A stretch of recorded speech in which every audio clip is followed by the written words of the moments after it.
Bueno, y a propósito del Día del Maestro, para nuestra primera entrevista de Buenos Días Santo Domingo, tenemos al profesor Antonio Siriaco, director de la Escuela de Economía de la UAS, que ha sido profesor de generaciones, incluyéndote a ti, Edmundo. Oh, mi teacher. Así es, así es. Mi teacher favorito en el área de economía, intelectual acabado, doctor en economía. Él es el que le sugiere a Edmundo. Doctorado en España. Así En es. comercio internacional, un monstruo. Así es. Y se empieza a hablar de todo lo que ha hecho y lo terminamos hoy.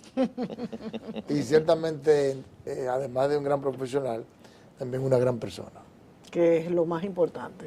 Lo único que ahora se ha metido medio conservador todavía. No. Tú sabes que, bueno, ante todo saludándolo en este programa Buenos Días Santo Domingo, para hablar, como ustedes dicen, de temas de economía. Y yo creo que en la medida que pasa el tiempo uno se hace mucho más reflexivo. Yo creo que esa es la palabra adecuada, Edmundo. Sí. Yo creo que las cosas hay que verlas siempre desde un punto de vista del equilibrio, muy razonable.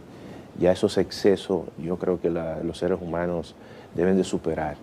La vida indica y la naturaleza es sabia y dice que lo más importante es el equilibrio. Por eso la madurez es tan importante. Así es. Esperemos que... Lo que pasa es, profesor, que a veces para empujar el equilibrio hay que jalar duro. Porque, no, son dos partes, pero si se jala demasiado, por ejemplo, hablando de equilibrio, se rompe el equilibrio. Hablemos de equilibrio. Así es. Por ejemplo, para encontrar el equilibrio, cuando hablamos de economía. Bueno,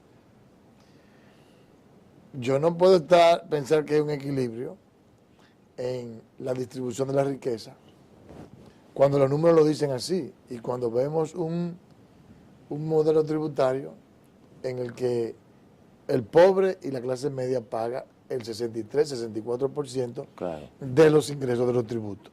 Entonces, para que haya equilibrio, el que está abajo tiene que jalar duro. Pero fíjate, pero mira, tú has puesto un buen ejemplo, porque en una sociedad, en una economía hay tres agentes. Por un lado está el sector el sector privado, las empresas, y en el otro extremo están los hogares, que son los consumidores. Unos son unidades consumidoras y otros son unidades productoras. ¿Cuál es el equilibrio? ¿Quién es que tiene que establecer un marco regulatorio de tal forma que eso que tú dices es el gobierno? Entonces, la labor de un gobierno es mejorar todos los sistemas, hacer reformas importantes de tal manera que esa redistribución equitativa que se pueda dar en ese circuito económico entre las empresas que tienen su objetivo, ganar dinero. Ese es el objetivo de una empresa, producir para ganar dinero, ser rentable. ¿Y cuál es el objetivo, por ejemplo, de un consumidor? Consumir, pero al precio menor. Claro. Entonces... Y ganar más como empleado. Claro, no, pero y no solamente ganar más como empleado. Se supone que hay una mano invisible, pero se equilibra eso. Se supone que nosotros tenemos como consumidores, nuestro objetivo es mejorar la utilidad. Es decir, tú prefieres más que menos, claro, a un menor precio, pero las empresas también andan buscando como objetivo el beneficio, las ganancias, y eso es lógico dentro de un sistema, vamos a decir, de mercado. Pero eso tiene que ser razonable. Y entonces entra el Estado. El Estado tiene que jugar un papel importante haciendo reformas de tal forma que exista un equilibrio en la economía. Profesor Siriaco, nosotros hablamos en nuestro país de una muy baja presión tributaria y se le habla al pueblo de que tenemos una presión tributaria entre un 13 y un 14%. Sí.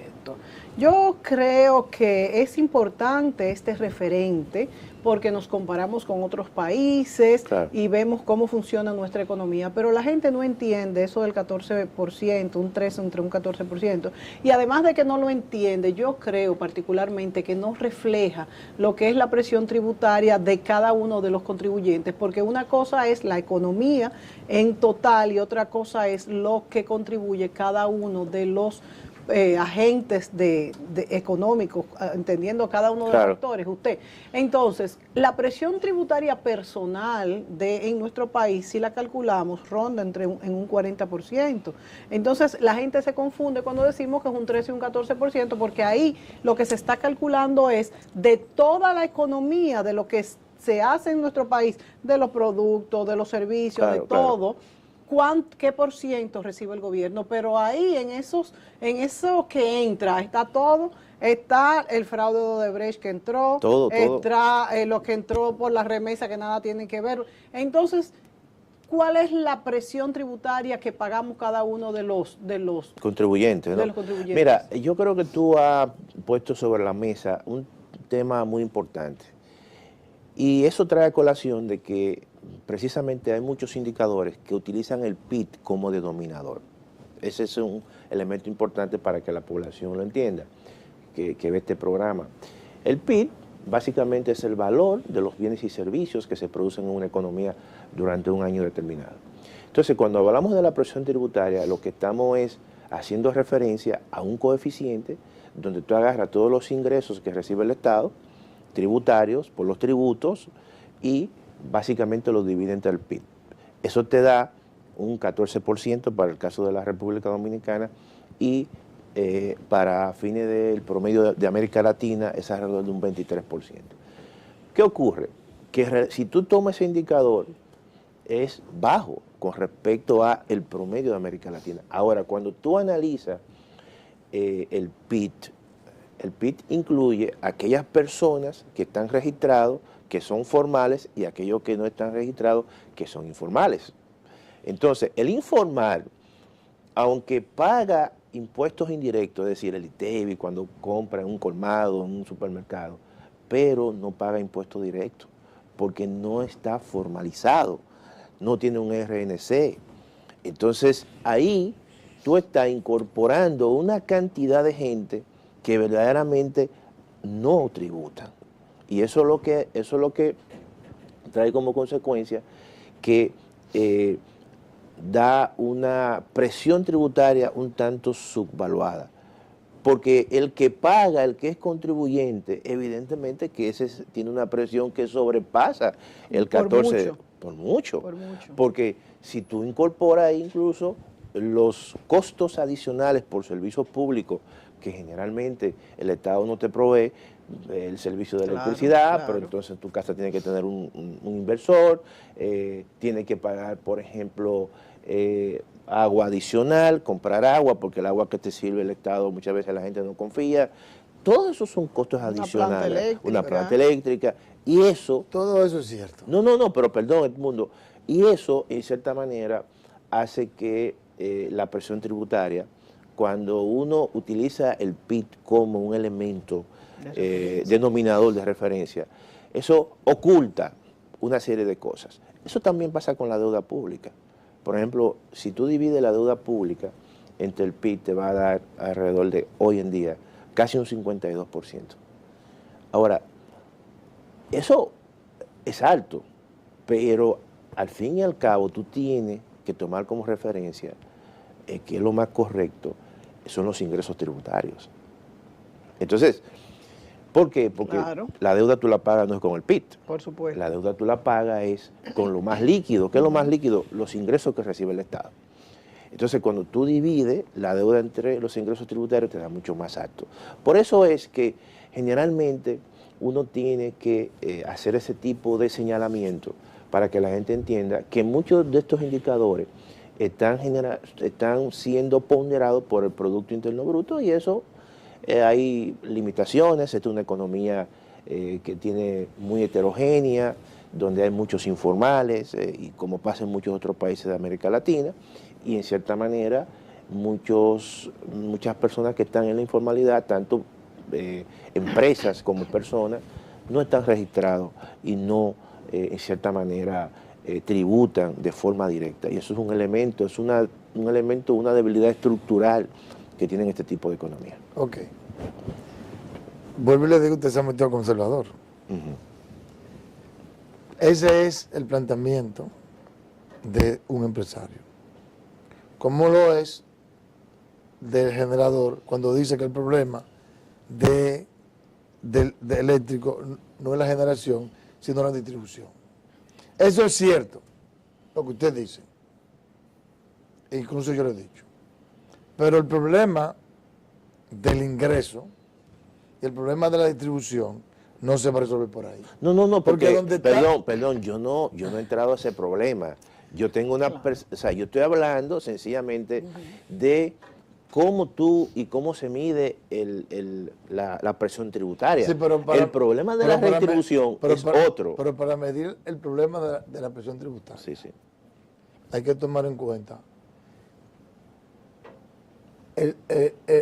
hay que tomar en cuenta el gasto tributario, que es altísimo. No, obviamente. Y hay que tomar en cuenta. Eso es otra cosa. Lo que pasa es que yo no puedo poner en No, claro. Y hay que tomar en cuenta la evasión fiscal. Perfecto. Que la evasión fiscal, el grueso, no está en el pequeño empresario o en el informal. Está en las grandes empresas, que son las que tienen capacidad de, según, si tomamos en consideración, por ejemplo, el informe que dio el ministro de Hacienda, que la evasión andaba por el 40%, y que aquí Henry Herbral dijo que hizo un estudio y que esa evasión le daba alrededor de un 47%.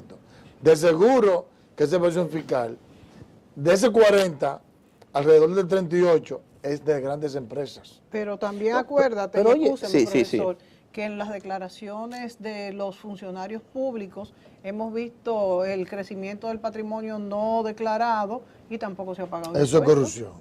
No, por si acaso, eso es corrupción. también hay que mencionarlo, porque son muchos los millones. No, eso es corrupción y tienen que estar presos. Claro. Pero lo que quiero que se ponga en contexto, es que cada quien tiene que pagar su culpa. No, obviamente. Para resolver este problema, no se puede ver solamente lo que hace mal el político, sino lo que hace mal el sector empresarial, que es el que maneja los recursos. No, pero oye, tú has puesto un tema que, si bien es cierto que se relaciona, pero es un tanto diferente. Por ejemplo, cuando hablamos de la estructura tributaria en la República Dominicana, que es a lo que tú te refieres, que es regresiva, que el 70% de los ingresos tributarios provienen de impuestos indirectos, obviamente eso hay que cambiarlo. Y eso hay que cambiarlo para que los que más tienen paguen más. Crear un sistema tributario sobre la base de la capacidad contributiva, por ejemplo, de las personas. Y eso es lo que tenderá a ser un sistema tributario mucho más progresivo. Yo no creo que nadie vaya a quitar ese tipo de impuestos. Yo creo que lo que no hay es no subirlos más, pero no se van a quitar. Pero lo que ocurre es lo siguiente. La tasa, por ejemplo, del ITEVIS es una tasa alta y entonces ya no hay ningún margen para crecer. Lo que tú puedes hacer, y pensando que el sistema tributario en la República Dominicana puede tener cierto nivel de elasticidad, que no lo tiene, si tú bajas, por ejemplo, la tasa, tú asumes teóricamente, aunque no se dé en la práctica, de que aumenta la base y las recaudaciones van a aumentar. Ahora, yo creo que por ahí no va la cosa. El gobierno evidentemente no va a quitar ni va a bajar la tasa del ITEVIS. El gobierno lo que va a hacer es que, como tú has dicho, que va a revisar, y lo está haciendo, los gastos tributarios. Los gastos tributarios, en cierta manera, es un peso grande. Incluso en el caso de la República Dominicana, también es de lo más alto que hay en los países del área. Estamos hablando que eso representa el 6.4% del PIB, 232 mil millones. Es un margen importante para tú aumentar recaudaciones. Segundo, hacer mucho más eficiente, como tú has dicho, el sistema tributario, la administración tributaria, disminuyendo la evasión de impuestos como el ITEVIS, que tiene una evasión de un 35%, y también de impuestos como el impuesto sobre la renta, que también es muy alto, y estamos hablando de una evasión de, no solamente evasión, sino elusión, entre un 35% y un 45%. Entonces, en la medida en que tú vayas cerrando esas brechas, tú estás incorporando más gente de mayor ingreso a pagar, lo cual está haciendo mucho más progresivo el sistema. A eso que tú te refieres. Pero una cosa es tú analizar el indicador presión fiscal y evidentemente cuando tú lo analizas tú tienes que presentar la debilidad de un indicador que se utiliza de referencia que es el Producto Interno Bruto. Claro. O sea, eso es un problema que tiene la economía dominicana, la cantidad de informales que hay. Eso le quita capacidad de recaudación al Estado, porque la gente de una forma u otra no le tiene confianza, por ejemplo, a la administración tributaria por diferentes razones. Por ejemplo, las empresas dicen, si tú pones una pequeña empresa y dices, bueno, lo que pasa es que tiene la percepción de que te van a obligar a pagar impuestos, de que tú vas a tener que rendir lo complicado que es pagar impuestos, pero también, y que tiene un costo claro, de un contable eso fijo y todo claro, esto. eso desde el punto de vista del empresario, del pequeño empresario y del gran empresario también. Lo que pasa es que el gran empresario, como tú has dicho, tiene mayor capacidad de eludir, de pagar un contador y entonces sobre la base de subterfugios legales, eludir y también evadir. Pero también está el caso de aquel que tiene salarios bajos y entonces dice, bueno, déjame poner un negocito en mi casa y abre un negocito y lo pone y no paga impuestos. Eso también es informalidad y eso también es una evasión. Aquí los colmados, por ejemplo, no pagan impuestos. Y la gente y la administración tributaria, bueno, ¿por qué? Porque quizá lo más seguro ha pensado que sale más caro tú cobrarle a esa gente ¿verdad? que no cobrarle. Entonces, esos son elementos que yo creo que hay que discutirlo en una mesa y en el pacto fiscal. Pero también hay que ver por el lado del gasto. Por ejemplo, yo he dicho, alguien me preguntaba ayer, pero profesor, me decía, ¿cuál es el problema del sistema tributario? ¿La baja presión tributaria o que el gobierno está gastando mucho? Yo, las dos cosas. Las dos cosas. Las dos cosas. Porque ponte tú a pensar, nosotros somos un país pequeñito, 48.000 kilómetros cuadrados. ¿Tú crees que es posible que un país con la dimensión de Brasil tiene 22 provincias? Nosotros tenemos 32. Pero piensa eso. ¿Qué significa 32? Y una cantidad impresionante. Pero ahí voy. De Claro, diputados. Claro, ahí voy. de regidores. 32 provincias. ¿Qué Alcaldes. significa eso? Significa, mira, 155 municipios. Y cada uno de esos municipios hay gente ahí con pistola, con una serie de cosas, gastos. 245 distritos municipales. Estructuralmente, eso es una dimensión, una sobredimensión de un Estado en un territorio que es una cosita. O China, que tiene 28. China, con 9 millones de kilómetros cuadrados. Apenas creo que son 28 provincias. Entonces, cualquier barrio tiene más gente que el país entero. Eso hay que pensarlo. O sea, esos son las reformas que hay que hacer en este país. El Banco Mundial decía, mira, la República Dominicana es de los países que está catalogado, tipificado como de rentas medias. Ahora, para tú subir a un país de rentas altas, tú tienes que hacer reforma profunda. El transporte de carga en la República Dominicana. ¿Qué hay? Un problema terrible. Terrible, un monopolio. Eso le quita competitividad a las empresas. ¿Tú estás entendiendo eso? Estamos de acuerdo. Dos, reforma en el sector eléctrico. Mira cómo está enchivado eso, porque son intereses. Por ejemplo, la generación, por poner un ejemplo, en esa cadena de suministro y de donde está la generación, donde está la transmisión, donde está la distribución y están los consumidores, tú agarras cada uno de esos elementos de la cadena y está, por ejemplo, la generación. Es un oligopolio.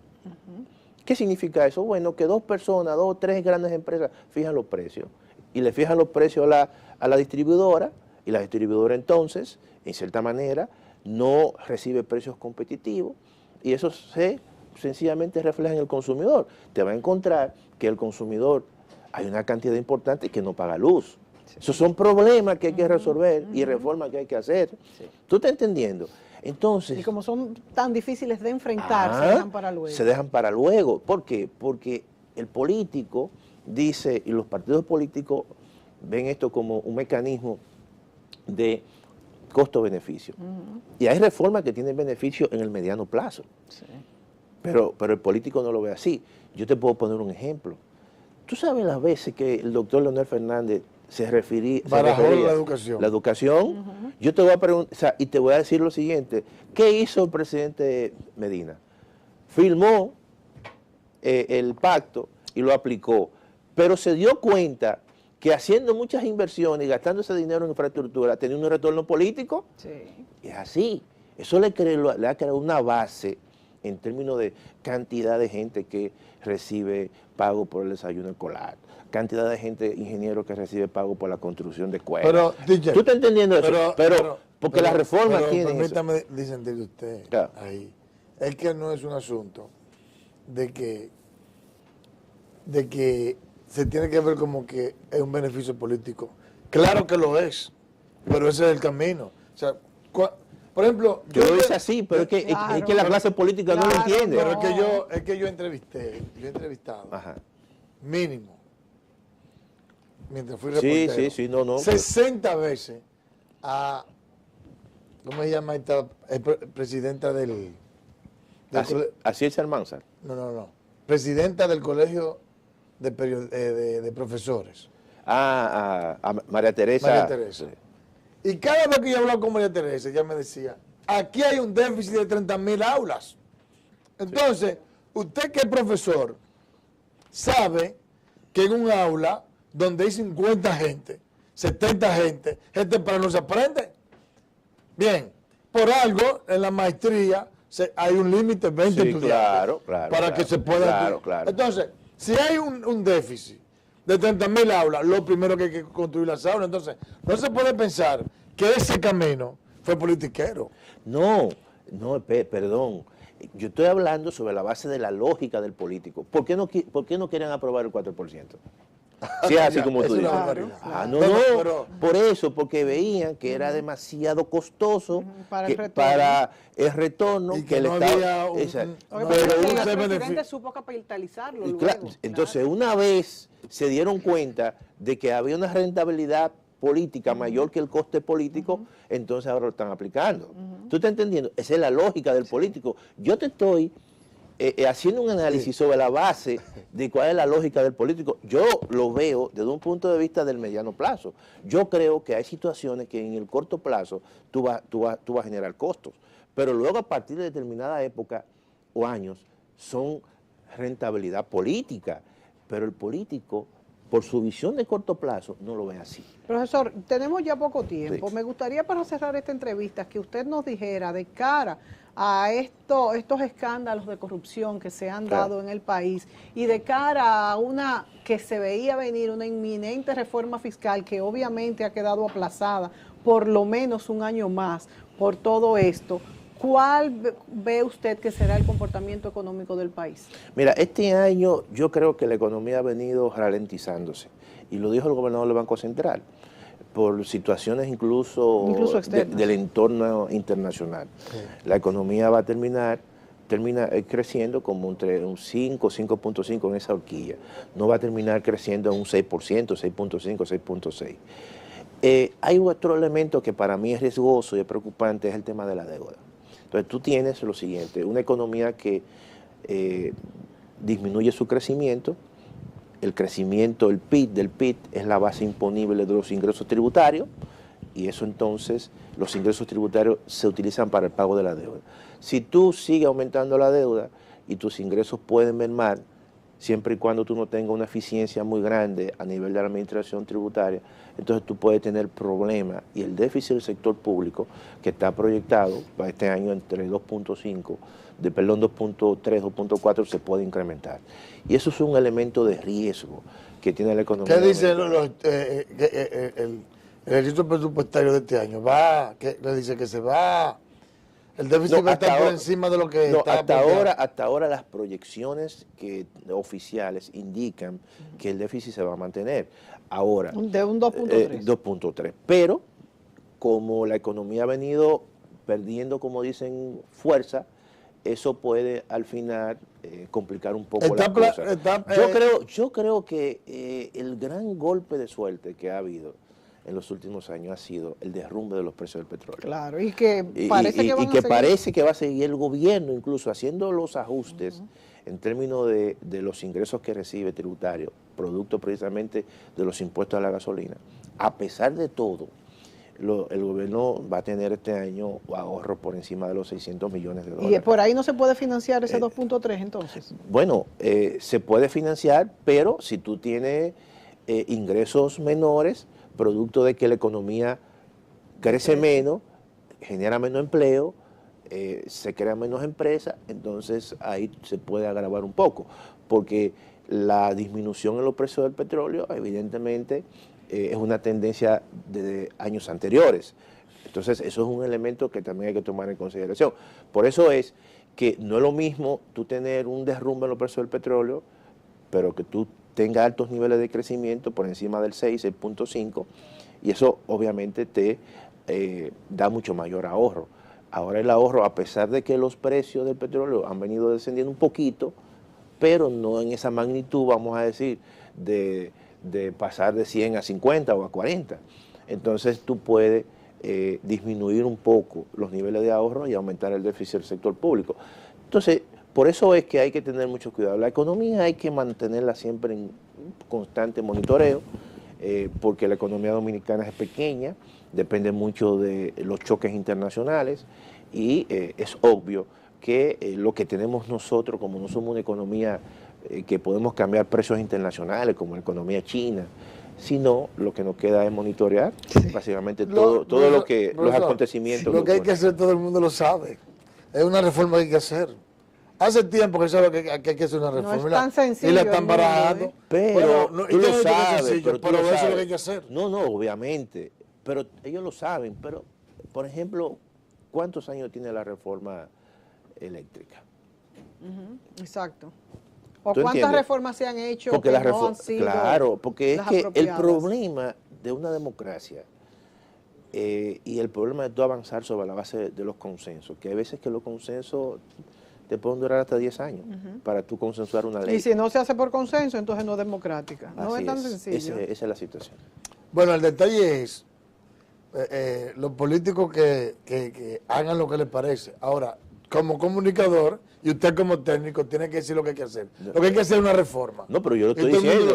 Yo lo estoy diciendo. Yo estoy pensando. Hay que hacer una reforma. Hay que terminar con el pacto eléctrico. Y le estoy haciendo una crítica a la clase política. Hay que terminar Punta Catalina. Pero hay que hacer una reforma que no salga peor que lo que tenemos. Bueno, se sabe que no. Claro. Si los diagnósticos, ya en la Escuela de Economía está hecho esa propuesta. Sí, nosotros tenemos propuestas. Se sabe lo que hay que hacer. Y todo el mundo sabe lo que hay que hacer, lo que pasa es que no lo quieren hacer. Y que nadie quiere que le afecte su bolsillo. Porque hay poderes que tienen que sacrificarse. Todo el mundo está trabajando en eso. Mira, ayer nosotros invitamos hay poderes al que tienen que presidente de la sacrificarse. Asociación de Empresas Industriales de Herrera, Antonio Taveras.